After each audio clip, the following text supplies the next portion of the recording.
A disastrous deja vu in BC this Friday night. The region hit by floodwaters again, and why Ottawa is being blamed for inaction. Enough is enough. Floor crossing fallout. Our newest member of the Liberal Party, Michael Ma. Where the latest defection leaves the Liberal government and Conservative leader Pierre Poilievre. New photos from Jeffrey Epstein's estate. Who appears and when will all the files be released? Plus, the building blocks of generosity. Ahead of the holidays, Winnipeg's Children's Hospital receives an early present. Global National.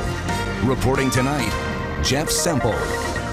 Good evening and thank you for joining us. We begin tonight on the West Coast, where heavy rain has caused major flooding in BC and Washington State. Several highways out of Vancouver are underwater, and hundreds of property owners in the Fraser Valley have been ordered to evacuate. Now, officials say the floodwaters have peaked, but more heavy rain is in the forecast. That same region was hit hard by flooding just 4 years ago. And as Neetu Garcha reports, one BC mayor is now lashing out at the federal government. Rising floodwaters are disrupting life across BC's Fraser Valley for a third day. All public schools in Abbotsford and Chilliwack shut down on Friday, and farmers in the region are facing devastating new losses. We've lost a couple poultry barns overnight. Additional birds are in the process of being moved. Dozens of livestock operations are under evacuation order or alert. Officials say assessments today will determine the full scale of damage. We're sitting on over 350,000 birds that could be lost. Abbotsford's mayor is now taking aim at Ottawa, calling on the federal government to act on flood mitigation support. He says Abbotsford remains exposed to the same kind of disaster seen in 2021, when catastrophic flooding swamped farms and killed thousands of animals. It's a foundational issue to our economy, to our food security, and to put my city residents at risk once again, needlessly, because of inaction, is frustrating.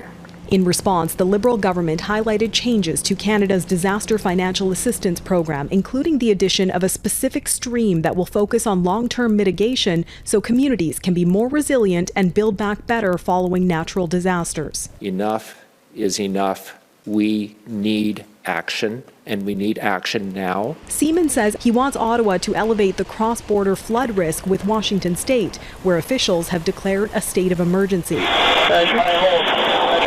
Rivers bursting have led to daring rescues south of the border as historic flooding has forced tens of thousands of people to flee their homes. Key highway corridors connecting BC's lower mainland to the interior also remain shut down. As difficult as the last few days have been, there is more rain in the forecast. With the next storm system tracking in from the Pacific, communities on both sides of the border are reminded of 2021, when back-to-back storms sparked disaster many are still recovering from years later. Neetu Garcha, Global News, Vancouver. While BC is dealing with that heavy rain, the prairies are facing extreme cold.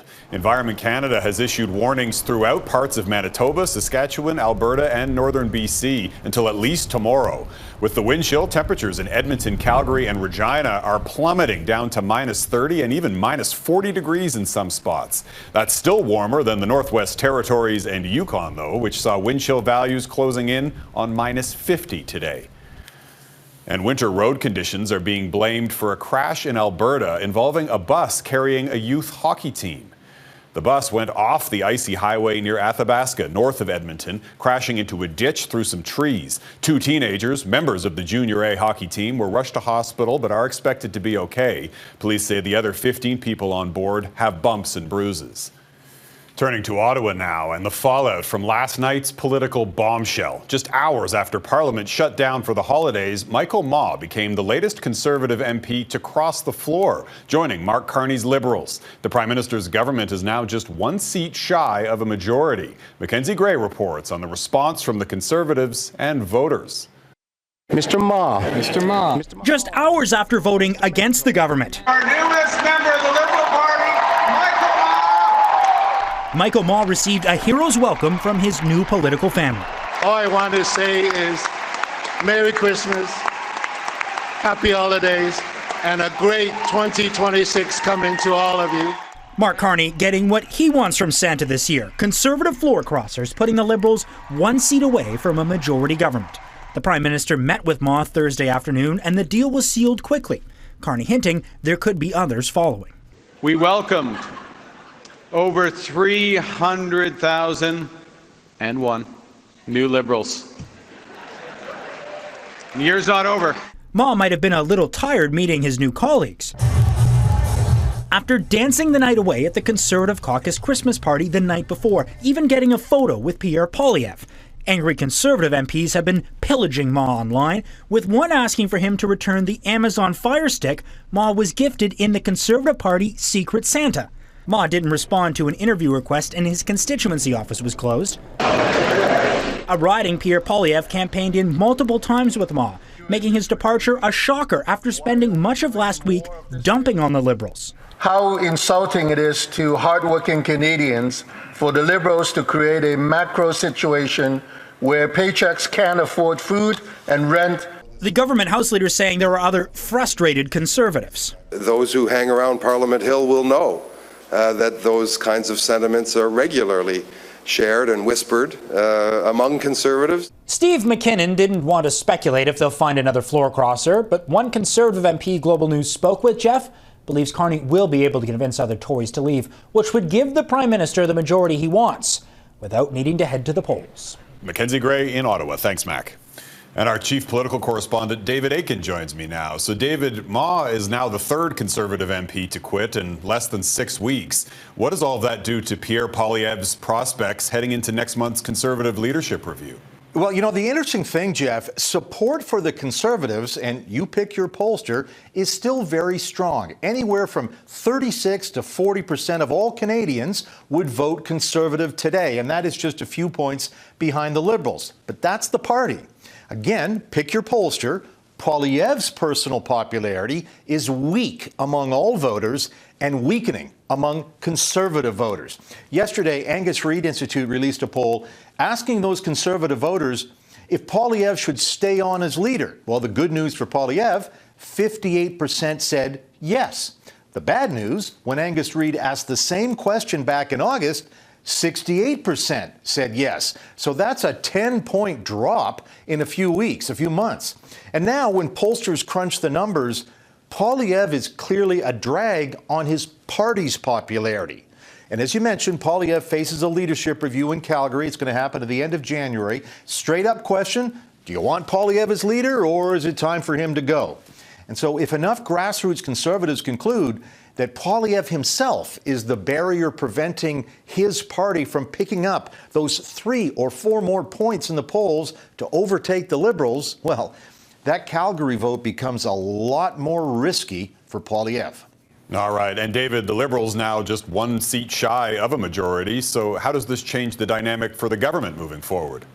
Well, it's really interesting because every single MP now holds the balance of power. It really is remarkable. You need 172 for a majority. The Liberals have 171. So the fact that any single MP could save the government or bring down the government, that really changes the power dynamic between backbenchers and their party leadership. So each party's leadership, and that includes Prime Minister Carney and his House leader, Stephen McKinnon, they will need to pay extraordinarily close attention to caucus management. Jeff. David Akin in Ottawa. Thank you, David. The federal government has announced the first phase of its high-speed rail project. It will run from Ottawa to Montreal. Construction is expected to begin in 2029, and the plan is to eventually extend the line to stretch from Toronto to Quebec City, with trains traveling at up to 300 kilometers per hour. As Jillian Piper reports, the ambitious project is still getting up to speed. We are talking about a generational investment. Ottawa is unveiling the first step in what it says is the largest infrastructure project proposed in Canada's history. We are here today to announce that the first section of the high-speed rail network will be the one between Ottawa and Montreal. That interprovincial stretch, the first segment of a proposed high-speed rail project that would eventually stretch from Toronto to Quebec City, using trains hitting speeds up to 300 kilometers per hour. in terms of one project and the order of magnitude, the value of it, probably historically nothing comes close. But faith in the execution of the track may have already hit a snag, with Alto, the Crown Corporation overseeing the project, telling reporters in French that their posters may not show the stops in the right order. But it's not just the route that still needs to be sorted out. McKinnon says the cost of the entire project will be in the $80 billion range, but there is no price estimate for the first leg. We will use the first segment as a test case, so it would be difficult and kind of absurd to have an independent budget. So that answer, not good enough for Maddie Simutycki, who serves on an independent academic panel for Alto. Are we writing a blank check here that we're building this project regardless of what the numbers come in at? Is 10 billion too much? Is 20 billion too much? Is 30 billion too much? The time to talk about that is before shovels hit the ground. And there is a lot of time to talk, Jeff. Despite Prime Minister Mark Carney staking much of his political brand on building at speeds never seen before, shovels are not expected to hit the ground for this project until 2029. And that is assuming all of the land acquisitions and consultations with Indigenous rights holders go the government's way. Jillian Piper in Ottawa. Thanks, Jillian. A new batch of photos from the Jeffrey Epstein estate coming up. What they reveal and the reaction from Washington.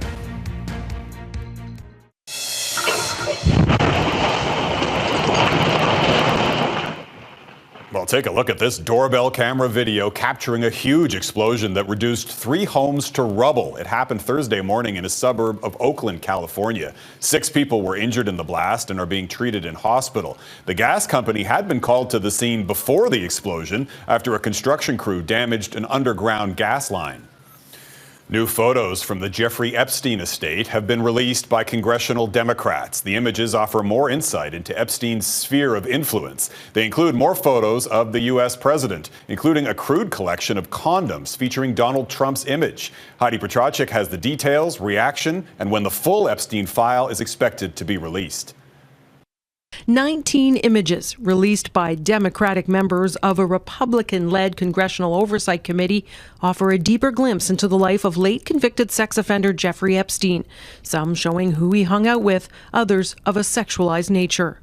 There are many others, and some of the other photos that we did not put out today are incredibly disturbing. The committee received 95,000 photos from the Epstein estate. 3 of the released images feature U.S. President Donald Trump well before he took office, including this image of Trump with 6 women, their faces redacted. Another shows what's labeled as a, quote, Trump condom selling for $4.50. They're not dated or explained and do not depict sexual misconduct or underage girls. We've got to have this story come out because this is a story about how power can be corrupted. The photos include prominent public figures, including the former Prince Andrew, Bill Gates, Woody Allen, Steve Bannon, and a picture of Epstein and girlfriend Ghislaine Maxwell with former President Bill Clinton. And more information is coming. 3 recent court rulings mean grand jury transcripts from investigations into both Epstein and Maxwell must be made public. Those decisions stemming from a new law that requires government to release what it has. That law also compels the U.S. Department of Justice to release unclassified Epstein files from its federal investigation by next Friday. Let's be very frank. The DOJ could have released these files months ago. One former federal prosecutor doesn't expect any new charges. And unless there's an accusation against another individual, there's going to be no criminal prosecution. Trump has repeatedly denied knowledge of Epstein's criminal activities. Republicans accuse Democrats of creating a, quote, false narrative with the photos, and a White House spokesperson says the media is, quote, regurgitating Democrat talking points. Heidi Petracek, Global News, Washington. Cannabis stocks were climbing high today after reports U.S. President Donald Trump plans to loosen the rules around the drug next week. Trump is expected to issue an executive order on Monday instructing federal agencies to reclassify marijuana as a less regulated Schedule III drug. It's currently considered a Schedule I drug, the same category as heroin, MDMA, and LSD. The reclassification would make it easier to buy and sell marijuana products and would be a big step towards decriminalization. In anticipation, stock prices for cannabis companies like Tilray and Canada's Canopy Growth surged by more than 30%. The BC government, meanwhile, is suing vaping giant Juul. The claim contends that Juul has contributed to vaping-related public harms and has engaged in, quote, deceptive marketing practices aimed at youth to maximize profit. BC has already received the first payment from a $3.6 billion settlement reached with tobacco companies in a similar case. Gaza's deadly deluge still ahead, the new threat facing the war-torn enclave. Palestinians in war-ravaged Gaza are facing another threat this week, the weather. High winds and heavy rains have wreaked havoc on camps where thousands who'd lost their homes are taking shelter, making Gaza's dire humanitarian crisis even worse. Vincent McAvini reports on the devastation and humanitarian response. Storm clouds and lightning. Gaza is used to threats from the air. But this week it's been the weather, not missiles, which have proved more deadly. The deluge has been so heavy it's brought down this house in the north of the Strip. Rescue teams try to extricate survivors from the rubble, but with so much equipment destroyed, their progress by hand is slow. We have the labour, however the main obstacle we face in the civil defence is finding the necessary equipment. They may have been able to return to their neighbourhoods after October's ceasefire, but hundreds of thousands of Gazans are now living in tents near their destroyed former homes. In Khan Yunis, medics say 8-month-old Rahaf Abu Jazar died of exposure to cold after the floodwaters inundated her family's shelter. Her mother Hejar wept for her child's short life. I fed her, and there was nothing wrong with her. When we woke up, we found the rain over her and the wind on her, and the girl died of cold suddenly. The UN says materials to help reinforce shelters such as timber and plywood, as well as sandbags and water pumps to help with the flooding, have been delayed from entering Gaza due to access restrictions. Families say they do what they can to reinforce their rickety shelters. The bedding gets soaked with water, and we need 2 or 3 days to dry it before we can sleep on it again. These tents don't protect from rain. 2 months on, the ceasefire may be broadly holding, but for the Palestinians, the basics of life, clean water, food and secure accommodation, are still scarce. Israeli media is reporting the US is pressuring them to assume financial and operational responsibility for clearing the vast amounts of rubble before any reconstruction can start. Vincent McAvini, Global News, London. There's confusion over the state of a conflict in Southeast Asia. Donald Trump says the leaders of Thailand and Cambodia have agreed to a ceasefire, but neither country is confirming whether they'll halt military action. At least 20 people have been killed and hundreds of thousands forced to flee their homes since the fighting flared up along the 800-kilometer border shared between the two Southeast Asian neighbors. Both sides are blaming the other for restarting the conflict, shattering a ceasefire that Trump says he brokered back in July.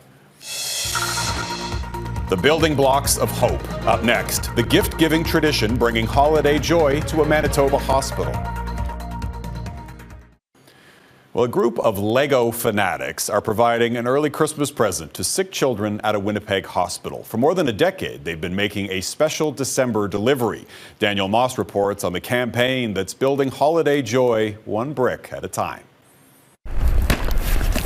With Christmas little more than a week away, the Children's Hospital Foundation of Manitoba received a very special holiday visit. Hey, welcome! Hi, hey, great to see you! Awesome! These boxes may not be gift-wrapped and placed under a tree, but for the last 13 years, the Manitoba Lego Users Group has been delivering these bricks of joy to children at Winnipeg's Health Science Centre Children's Hospital. Billy Martins has been a member of the Manitoba Lego User Group, also known as MB Lug, since 2012. And at the time, there was a group in the UK, and they're still around too. They're called Fairy Bricks. So in 2013, I approached MB Lug and I said, hey, like this seems like a good idea. I think we should collect some Lego sets. I know we all have quite a few kicking around. That was the beginning of a yearly tradition, quickly growing from just 28 Lego sets the first year to over 400 in 2021 to make up for a dip in donations caused by the pandemic.